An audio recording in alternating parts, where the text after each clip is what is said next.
29 March ঝড় বৃষ্টি শুরু হয়ে যাবে। যেমন 29 মার্চ সকাল থেকে বাংলাদেশে রংপুরে ঝড় বৃষ্টি হতে পারে, চট্টগ্রামে ঝড় বৃষ্টি হতে পারে। এই জেলাগুলোতে কিন্তু ঝড় বৃষ্টি হতে পারে এবং পরবর্তীতে দুপুরের দিকে কুমিল্লা, সেই সাথে পিরোজপুর, এদিকে চট্টগ্রামের দিকে ঝড় বৃষ্টি হতে পারে। তারপর বিকেলের দিকে পিরোজপুর হয়ে ঢাকার দক্ষিণাঞ্চলে হয়ে চট্টগ্রাম, এই কুমিল্লা, এই দক্ষিণাঞ্চলে ঝড় বৃষ্টি থাকবে।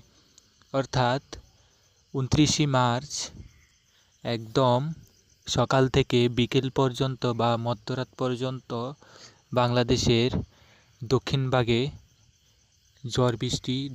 ঝড় বৃষ্টি হবে। সেই সাথে কলকাতার কিছু কিছু অঞ্চলেও ঝড় বৃষ্টি হালকা হবে এবং কলকাতাতেও কিন্তু কোথাও কোথাও শিলাবৃষ্টি বা বজ্রবৃষ্টি হতে পারে।